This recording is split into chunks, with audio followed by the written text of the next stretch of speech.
You are giving up half your house, Matthew. It's not giving up. It's focusing the heat where I live. Focusing heat? You've turned half your cabin into an icebox. That's not sense, it's suicide. The smaller the space, the less wood I burn. That's arithmetic, not madness. Arithmetic won't save you at 40 below. You'll freeze and I'll be digging your grave come spring. Frank shook his head and stomped off through the snow, his laughter dying in the wind. They'll understand when the blizzards come. A smaller room holds heat twice as long. Matthew had spent years studying how old-timers survived mountain winters. He knew the secret was not more fire. It was less space to heat. By sacrificing a room to the cold, he made his living space a fortress against the killing drafts. But first, he would have to endure the ridicule of men who couldn't see past their own frozen noses. Inside the cabin, the silence settled around him heavier than any snowfall. He turned toward the sealed north door, frost already creeping through the cracks like searching fingers. You can keep that room. I'll take the heat. He knelt before the stove and fed it a thick log.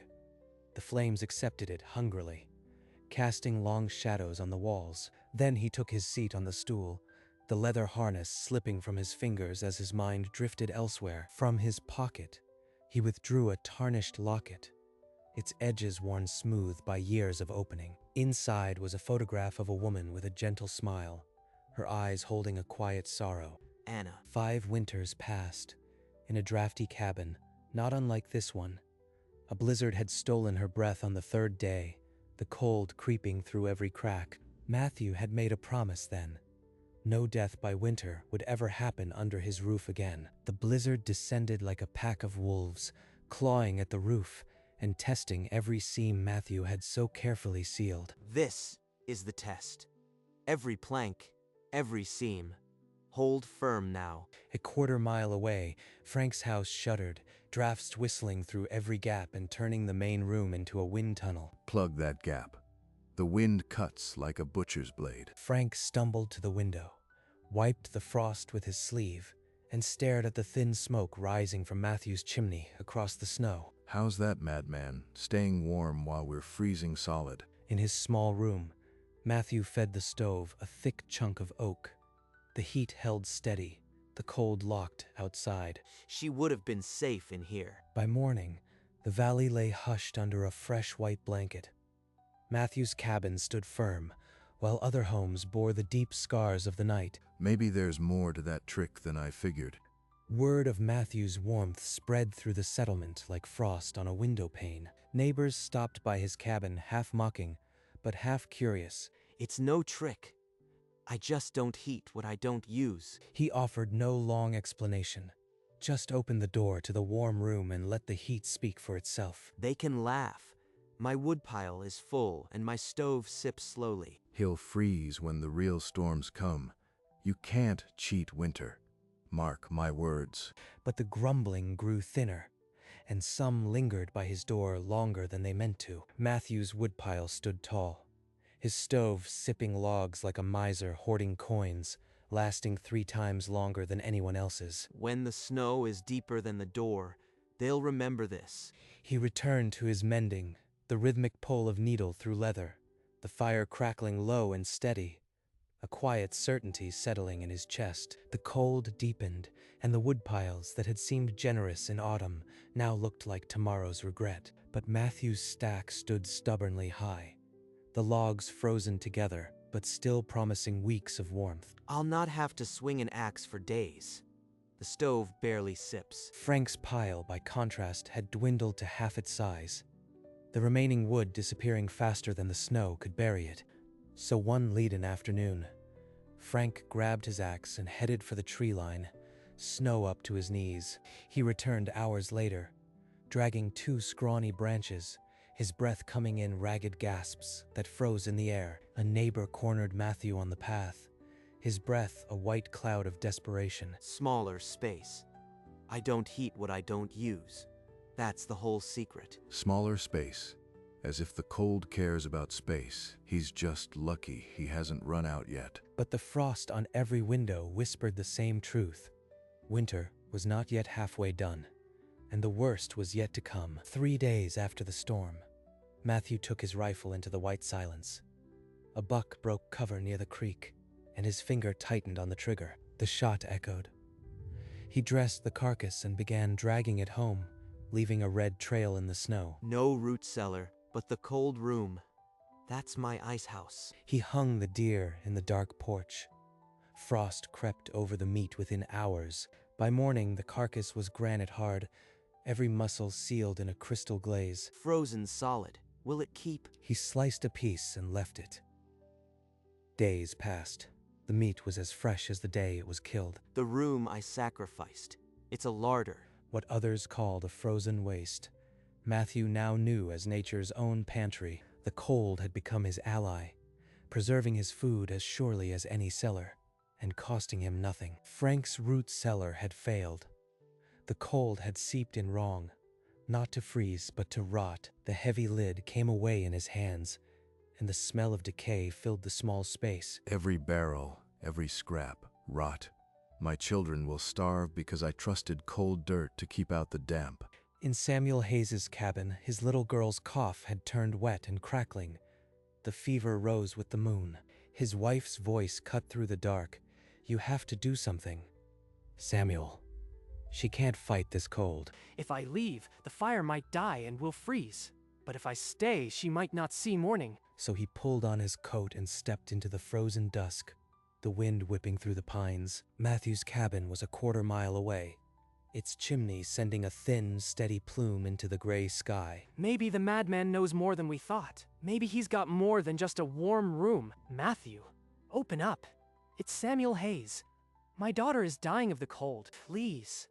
I know you found a way. The whole valley sees your smoke. Help me. Matthew opened the door. The heat rushed out, and Samuel stumbled inside, gasping at the sudden warmth. How is this possible? My hearth barely sparks, but this is like summer. The secret isn't the fire. It's the room I froze on purpose. I don't heat what I don't use. He pulled open the sealed door. Inside, venison hung in the frost, frozen solid. It's frozen solid, like a larder. Here in the ice, Matthew, my little girl. She's dying of the cold. Please, show me how to do this. Anna died in a drafty room. I won't let another child go the same way. All right, I'll show you. But this isn't for you, it's for the child. You don't fight the cold with more fire. You fight it by trapping still air between here and the storm. A buffer, like a blanket of cold that keeps the wind from reaching the living space. Still playing prophet, Matthew, filling young Hayes's head with your frozen nonsense. Get out, Frank. There's a child's life at stake, and your mockery isn't welcome here. You'll see. Winter always wins. Don't come crawling to me when your little experiment fails. Frank stomped off into the snow, his laughter swallowed by the wind. Ignore him. Grab your tools. We'll seal your north room before the wind shifts. They bundled what they needed: planks, hammer, nails, old rags for the seams, and stepped out into the biting cold. Let them laugh.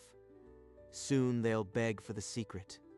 But first, that child lives. The two men disappeared into the gray, the tracks of their footsteps filling quickly as the storm gathered strength. They reached Samuel's cabin and pushed through the door, the wind slamming it shut behind them. That room on the north side, we seal it completely. Every crack, every seam. It'll become your ice house. It'll take the brunt of the cold. Keep the rest of the house warmer.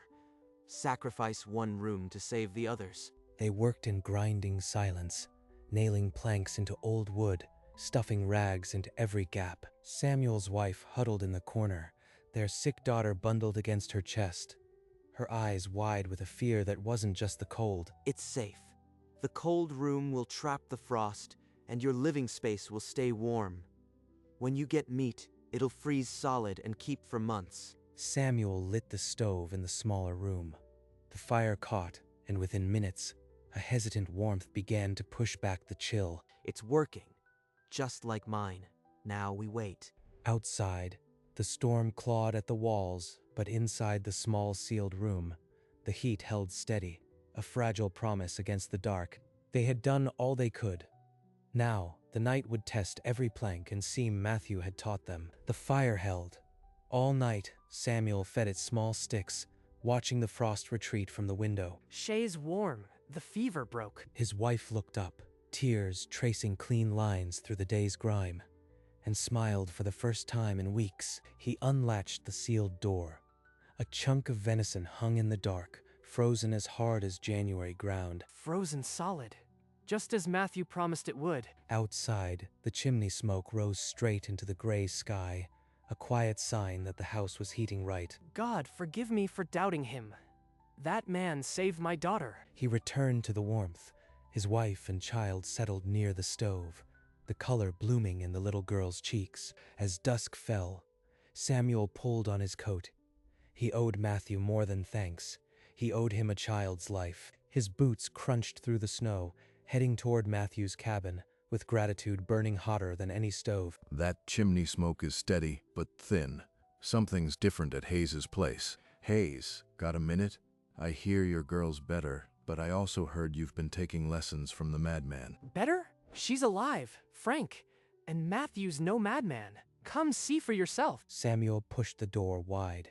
Heat wrapped around Frank like a wool blanket, and he stopped dead in his tracks. You boarded up your north room?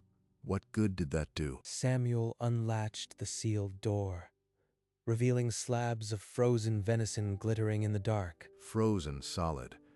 His meat isn't rotting like mine. Clever, I'll give him that. But one trick doesn't make it safe. Frank turned and stalked out without another word, his pride keeping his mouth shut. But his footsteps were slower, and he didn't look back at Samuel's cozy cabin. In the cold, dark house, Frank slumped by the dying embers, head in his hands. His wife's accusations still cut deeper than any winter draft.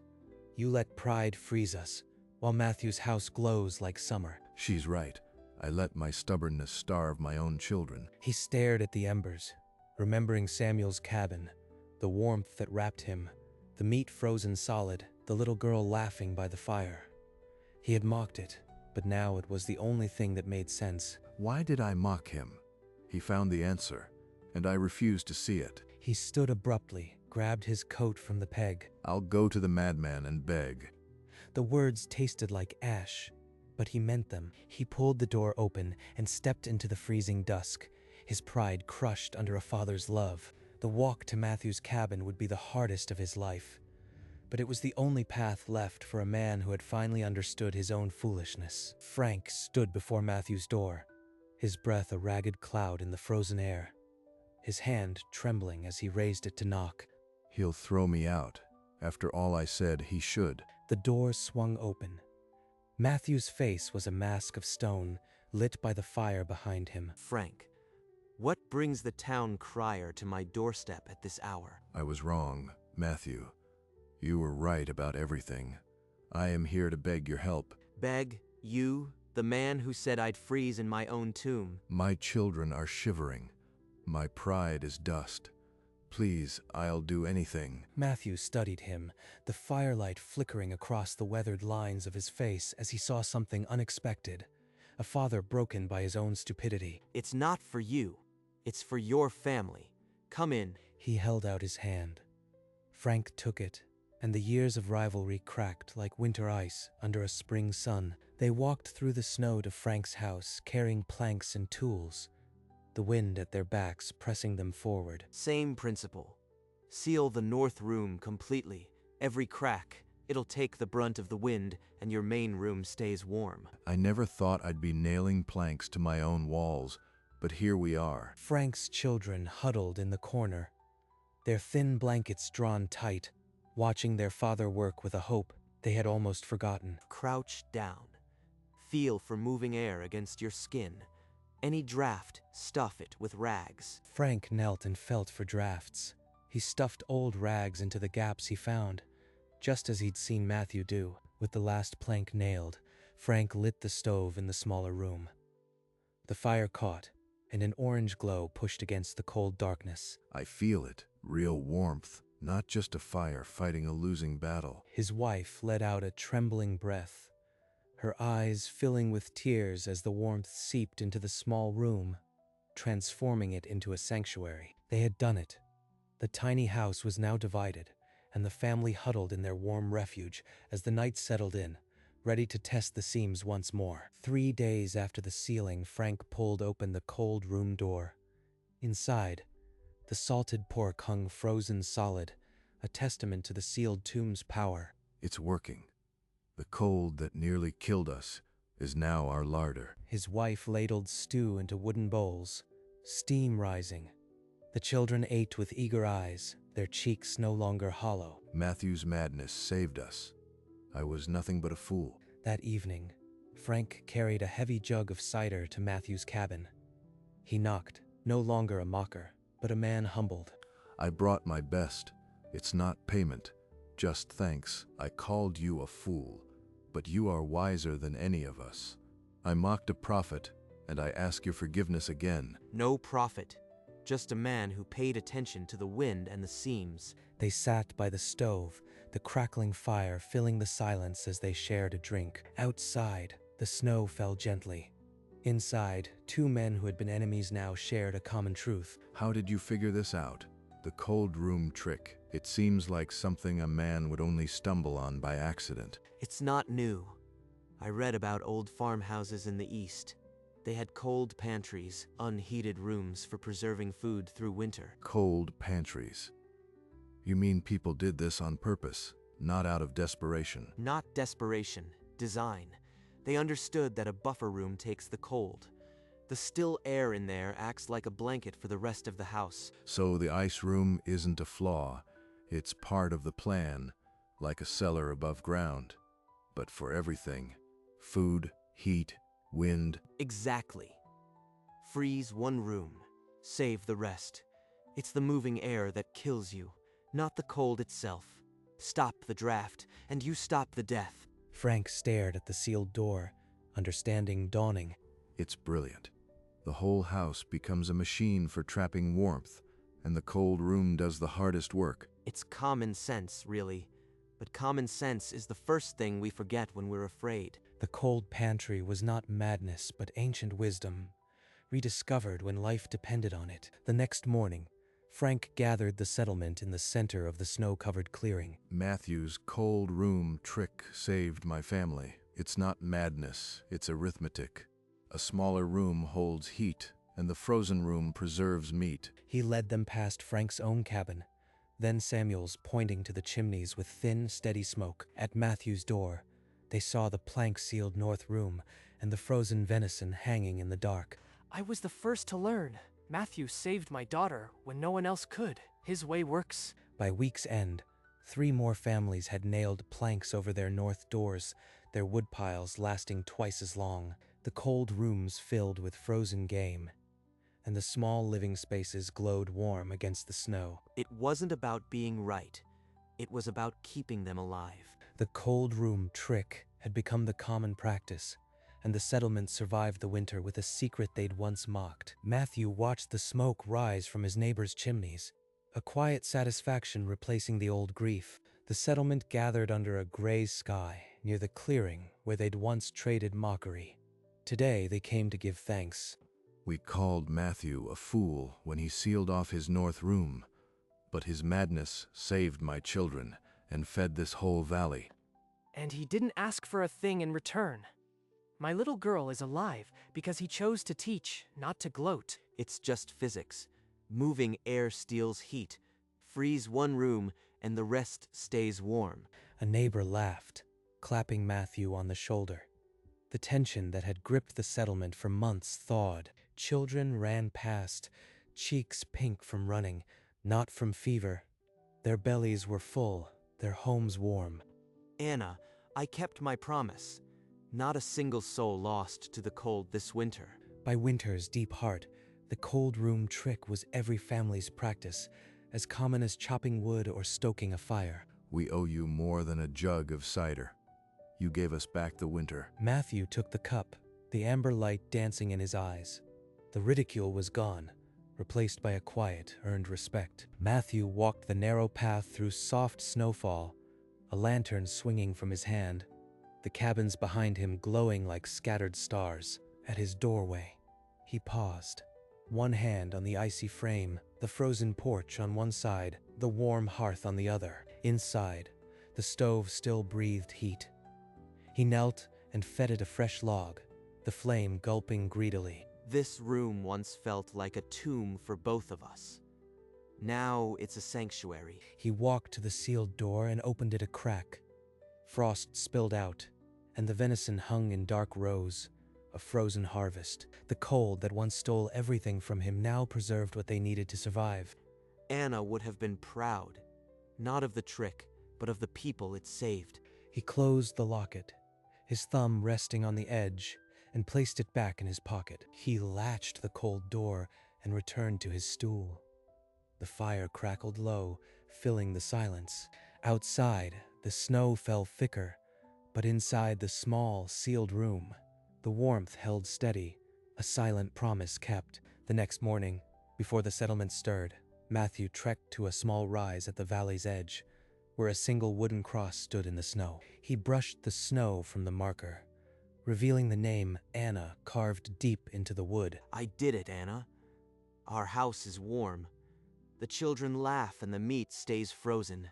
Not a single soul froze this winter.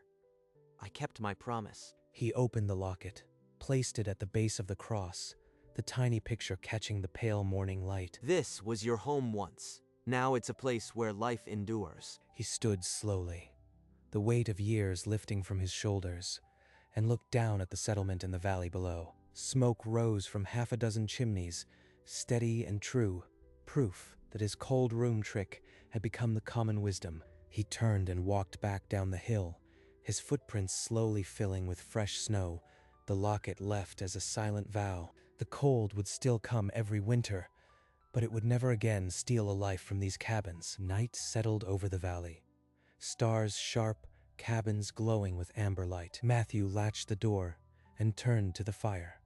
Shadows danced on the walls, the sealed door just another part of a home that worked.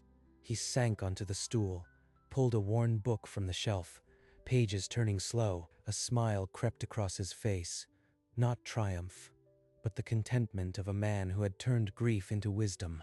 The cold porch held venison, frozen and glistening, a larder that asked for nothing but a closed door. He thought of Anna. The ache now softened into a lesson passed on, a life not wasted. Outside, the snow fell, blanketing the settlement. No one shivered. No one hungered. Somewhere, the wind tested the planks but found no entry. The seams held. Some men fight winter with fury. He froze it with a door, and in the long night, while the world outside turned white, the small room stayed golden, a pocket of warmth in a frozen land.